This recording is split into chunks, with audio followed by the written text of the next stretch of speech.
Bonjour mes chers amis, vous habitués de la chaîne de télévision vidéo La Voix de la Vérité. Il est aujourd'hui,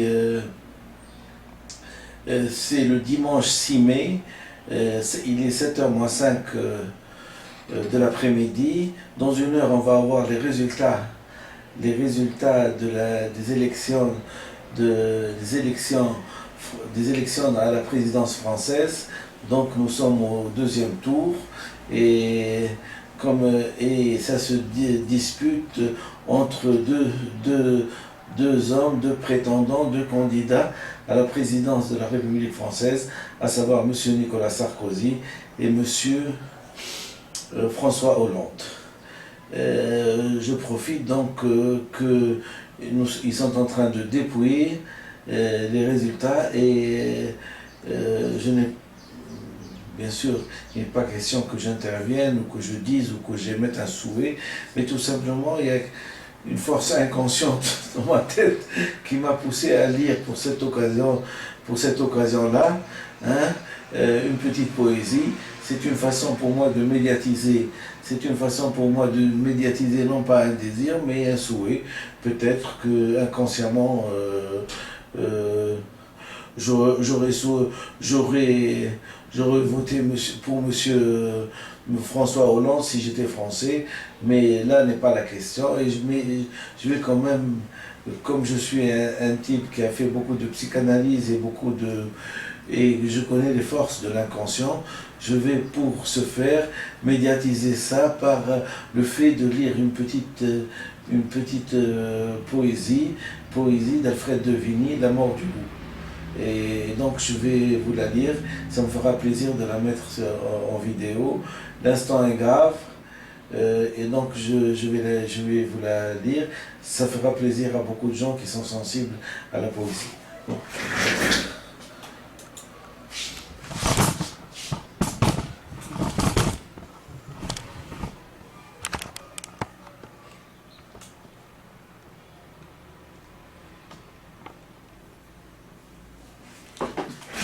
La mort du loup, de M. Alfred de Vigny. Les nuages couraient sur la lune enflammée, comme sur l'incendie on voit fuir la fumée, et les bois étaient noirs jusqu'à l'horizon. Nous marchions sans parler dans l'humide gazon, dans la bruyère épaisse et dans les hautes bandes, lorsque sous les sapins, pareils à ceux des Landes, nous avons aperçu des grands angles marqués par les loups voyageurs que nous avions traqués. Nous avons écouté, retenant notre haleine, et le pas suspendu, ni le bois, ni la plaine, ne poussait un soupir dans les airs seulement. La girouette en deuil criait au firmament, car le vent élevé au-dessus des terres n'effleurait de ses pieds que les tours solitaires. Donc ça c'est le premier diapositif que je vais encore vous relire. Les nuages couraient sur la lune enflammée, comme sur l'incendie on voit fuir la fumée. Et les bois étaient noirs jusqu'à l'horizon, nous marchions sans parler dans l'humide gazon, dans la bruyère épaisse et dans les hautes brandes, lorsque sous les sapins, pareils à ceux des Landes, nous avons aperçu les grands angles marqués par les loups voyageurs que nous avions traqués.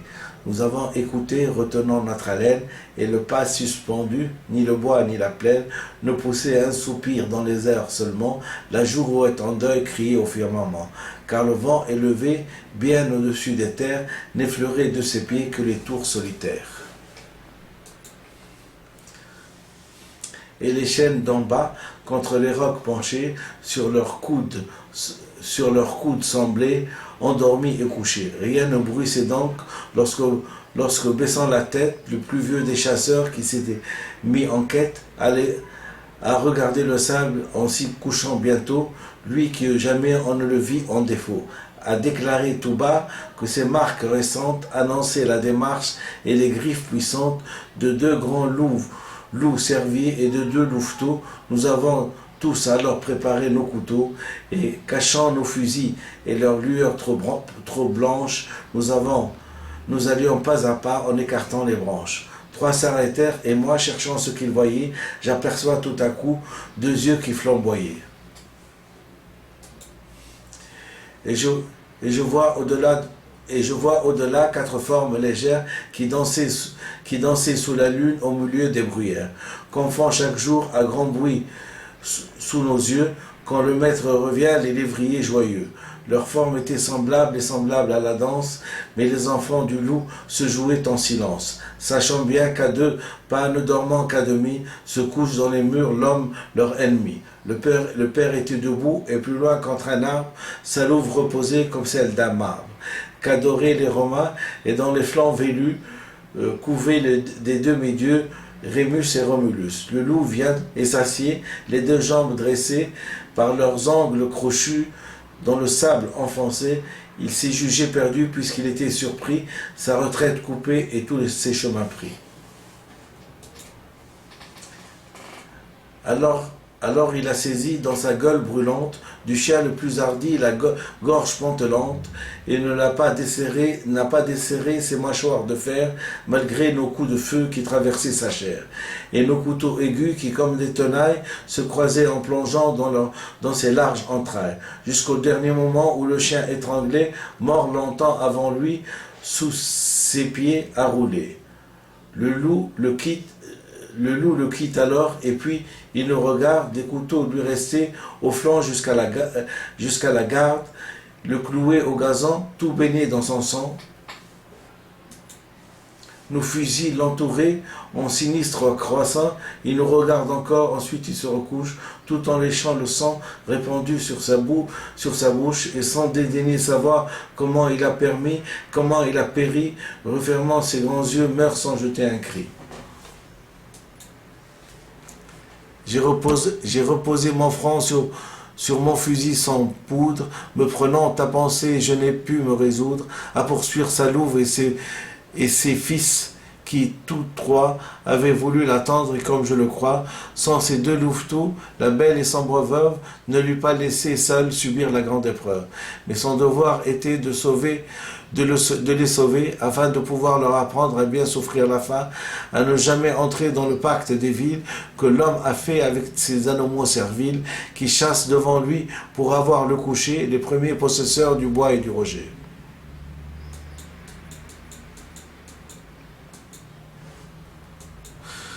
Hélas, ai-je pensé, malgré ce grand nom d'homme, que j'ai honte de nous, débiles que nous sommes, comme on doit quitter la vie et tous ses maux, c'est vous qui le savez, sublimes animaux, à savoir ce que l'on fut sur terre et ce qu'on laisse, seul le silence est grand, tout le reste est faiblesse. Je t'ai bien compris, sauvage voyageur, et ton dernier regard m'est allé jusqu'au cœur. Il disait, si tu peux, fais que ton âme arrive, à force de rester studieuse et pensive, jusqu'au plus haut degré de stoïque fierté,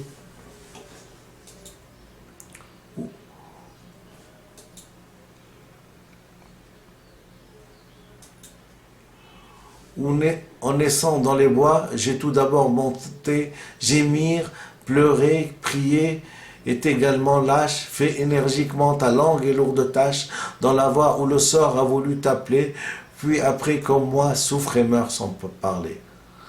Bon, merci infiniment. Ça a été bien sûr, c'est M. Alfred de Vigny qui dans sa poésie a tenu à nous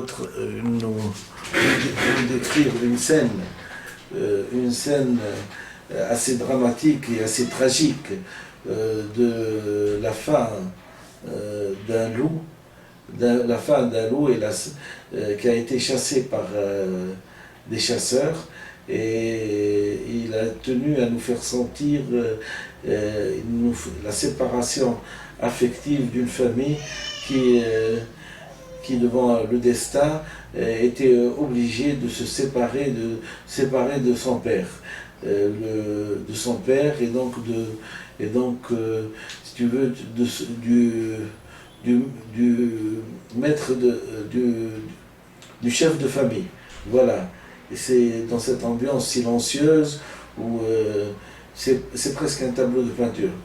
C'est une poésie, j'ai 60 ans, mais c'est une poésie que m'a appris mon père vers l'âge de 7 ans, 8 ans. Moi qui suis tunisien, arabe, et comme mon père est médecin, il a tenu à me lire ça, juste pour comme morale, c'est de dire que tant qu'on ne peut pas faire quelque chose, on n'a qu'à se taire et ne pas prendre la responsabilité, prendre la responsabilité par exemple de commander des hommes alors qu'on n'a pas les tenants et les aboutissants et le savoir nécessaire pour pouvoir les guider. Et donc, gémir, pleurer, crier est également lâche. Fais énergiquement ta longue et lourde tâche dans la voie où le sort a voulu t'appeler, puis comme moi souffre et meurt sans parler. Pour revenir à l'actualité, je pense que nous sont en train maintenant de savoir et qu'ils ont une idée assez précise du futur président de la République française. Tout ce que j'espère, bien sûr, c'est que du point de vue affectif, on a quand même au bout de 5 ans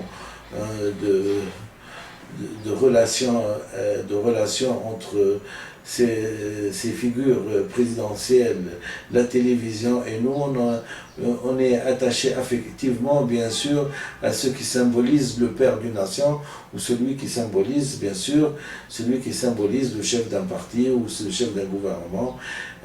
Et donc, ça sera avec amertume, si j'ose dire, si par hasard, la nouvelle qui va arriver bientôt sur notre écran allait nous dire, allait nous annoncer que nous avons, pendant cette élection de 2012, du 6 mai 2012, assisté à ce qu'on appelle la mort du père et donc la mort du loup.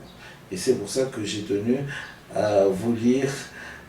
J'espère que vous m'excuserez pour mon élocution parfois hésitante, mais les mots sont tellement savoureux que j'espère que vous dépasserez bien sûr l'élocution pour arriver au sens, parce que c'est toute une tragédie cornélienne d'ailleurs, que cette mort du loup. Je vous remercie infiniment.